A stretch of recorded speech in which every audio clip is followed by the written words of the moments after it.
La educación es amarga, pero su fruto es dulce. Hola, mi nombre es Carla, estudio Creación y Desarrollo de Empresas en el Tecnológico de Monterrey, Campus Puebla, y el motivo de este video es acreditar la asignatura de Taller de Análisis y Expresión Verbal. La razón por la que escogí el tema de educación en México es porque actualmente nuestro país ha quedado rezagada, y esto es un problema que nos concierne a todos y del cual debemos estar enterados para poder asumir una posición al respecto. Mi objetivo es informar sobre el cambio que ha existido en la educación en México a través de los años, al igual que fomentar una opinión crítica y objetiva en las personas que logren ver este video sobre la evolución que ha sufrido la educación y al mismo tiempo ha afectado a los estudiantes. De acuerdo al diccionario, la educación es el proceso de socialización de los individuos. Al educarse, una persona asimila y aprende conocimientos. En México, este proceso fue largo y aún ahora no ha terminado. A continuación, les presentaré la evolución de la educación a través de los años con documentos rectores de esta, encontrados en la página de Diputados de la Nación. Constitución de Cádiz. Se establece un título especial para la instrucción pública, primera obligación jurídica del Estado para intervenir en la educación. Constitución de 1824. Se confirma la capacidad jurídica del Estado de promover la ilustración y establece instituciones educativas. 7 leyes. Descentralizó por completo la instrucción pública, promovió toda iniciativa de leyes sobre educación pública y establece escuelas de primera educación. Se declaró por primera vez que la educación debe ser gratuita y obligatoria para todos aquellos que tengan entre 7 y 15 años de edad. Bases orgánicas de la República Mexicana. Se delega a los estados la regulación de la instrucción pública. Regula la enseñanza privada como libre. Encomienda al poder público que la educación no ataque la moral. En 1911 se autorizó establecer escuelas de instrucción en toda la República. Constitución de 1917. En la redacción del artículo 3 se establece que ninguna corporación religiosa ni ministro de algún culto podrán establecer o dirigir escuelas de instrucción primaria. Las escuelas primarias particulares solo podrán establecerse sujetándose a la vigilancia oficial. En los establecimientos oficiales se impartirá gratuitamente la enseñanza primaria. Durante el primer decenio del régimen revolucionario se crearon varias universidades como la de Guadalajara. Entre 1930 y 1948 se restableció la SEP, obtuvo su autonomía la Universidad Nacional de México y surgieron más universidades, una de ellas la de Puebla.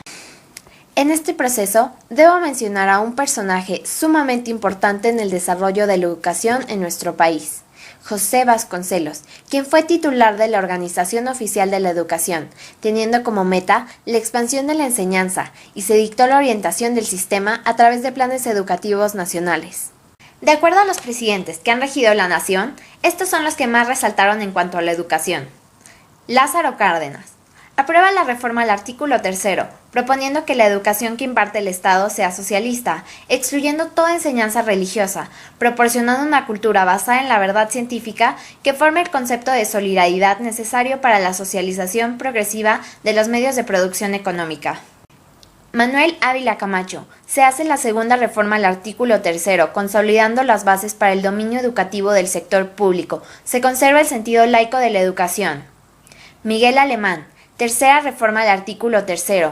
Plantea que la educación que imparte el Estado, Federación, Estados y municipios tenderá a desarrollar armónicamente todas las facultades del ser humano y fomentará el amor a la patria y la conciencia de la solidaridad internacional en la independencia y en la justicia. Adolfo López Mateos. Propuso el plan para el mejoramiento y la expansión de la educación primaria en México. Además, incluyó la publicación de textos gratuitos para la primaria. Gustavo Díaz Ordaz. Se edificaron 43.944 aulas y se crearon 2.547 plazas de maestros para niños indígenas. Se impulsó la educación de adultos, disminuyendo en analfabetismo 9.84% en 6 años al 1970. Luis Echeverría realizó una reforma administrativa en la que creó 4 nuevas subsecretarías: las de Educación Primaria y Normal, de Educación Media Técnica y Superior, de Cultura Popular y Educación Extraescolar, de Planeación y Coordinación Educativa. José López Portillo hizo la tercera reforma del artículo 3, brindó autonomía a universidades y demás instituciones de educación superior, dándoles facultad y responsabilidad de gobernarse a sí mismas, con el fin de educar, investigar y difundir la cultura. Carlos Salinas de Gortari Hizo la cuarta y quinta reforma al artículo 3º, que hacía obligatorio cursar los niveles de primaria y secundaria. Además, la educación impartida por el Estado-Federación, estados y municipios debería ser laica, y la educación privada debería ser autorizada y acoplarse a un plan establecido. Vicente Fox. Sexta reforma al artículo 3º. Con la educación inicial, preescolar, primaria y secundaria, se promueve la educación y existen apoyos a la investigación científica y tecnológica. También se enfoca esta reforma en la difusión de la cultura. Ahora, vamos a algo más reciente. Hasta el día de hoy, según la OCDE, nuestro país destina el 3.8% de su Producto Interno Bruto en el ámbito escolar por alumno. Sin embargo, aproximadamente el 1.7% de este ingreso es destinado a los sindicatos de profesores, por lo que el mísero 1.3% restante es dividido entre todas las instituciones educativas públicas del país. Así que mientras profesores realizan huelgas debido a la injusticia de sus sueldos o faltan a clases, miles de estudiantes pierden la posibilidad de ir al colegio a aprender y obtener una buena e íntegra formación. México es el primer lugar en ausentismo entre varios países estudiados por la OCDE. Pues los directores de secundarias reportan faltas en 67.5% de sus maestros, retardos en 69.2% de ellos y limitaciones en la docencia por la falta de preparación pedagógica en 70.2% de ellos. La Universidad Pedagógica Nacional realizó una encuesta de actitudes sobre la reforma educativa, considerando a los maestros con 10 años o menos de servicio. Esta encuesta reveló que 22% de ellos reconoce haber obtenido su plaza principal directamente al salir de la normal, 16% a través de la solicitud a la Secretaría de Educación, 11% por intermediación de una autoridad o directivo, y apenas un 18% por medio de concurso. La cuestión de mérito y la idoneidad queda en suspenso para el 4% que dice haber pagado por su plaza, el 7% que la heredó o el 22% que lo obtuvo por medio del sindicato. Entonces díganme, ¿cómo los padres de familia pueden confiar la educación de sus hijos a personas que realmente no están capacitadas? ¿Es lo que realmente queremos para los niños y jóvenes que formarán el futuro de nuestra nación? Estoy segura que no. De igual manera, debido al mal empleo de recursos hacia las instituciones educativas y la falta de innovación en las mismas, día con día promueve el desinterés y desprecio hacia la educación.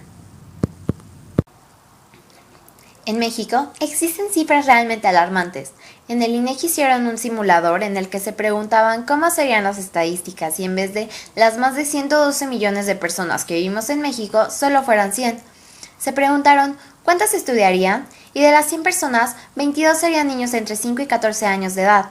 De esos 22, 21 asistirían a la escuela y 1 no. Regresando a las 100 personas, 70 tendrían 15 años o más y de estas, 5 no habrían podido integrarse a la escuela, 11 tendrían la educación primaria, 9 aprobado entre 1 y 5 años de primaria, 16 completarían la secundaria, 4 tendrían la secundaria incompleta, 14 terminarían el bachillerato, 11 estudios profesionales y lamentablemente solo 1 tendría un posgrado. Solo imagínense, y eso fue solo de 100 personas y somos más de 112 millones. Por desgracia, esto no es un problema que surgió en la actualidad. Tiene antecedentes que han hecho que ahora estemos como estamos. Solo por mencionarles algo, desde el surgimiento efectivo de la SEP en 1922, con el proyecto de integración nacional para que existiera un sistema nacional, hasta el 2002 se logró tender esta red de escuelas. Pasaron 8 décadas de trabajo arduo. A México le tomó 80 años conseguir que todos los niños pudieran entrar a primero de primaria. Imagínense, 80 años. ¡Qué desperdicio de talento! Y es que según los últimos datos del censo 2010, la escolaridad promedio de nuestro país es de 8.6 años, lo que, haciendo una analogía, sería equivalente a que la población global se quedara sin concluir la secundaria.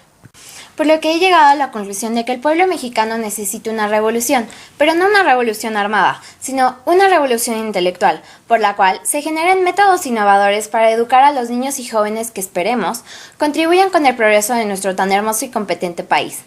Además, se necesita regular a los sindicatos de profesores para que las personas que se dediquen a la docencia sean un buen ejemplo a seguir e instruyan eficientemente a los niños y jóvenes de México.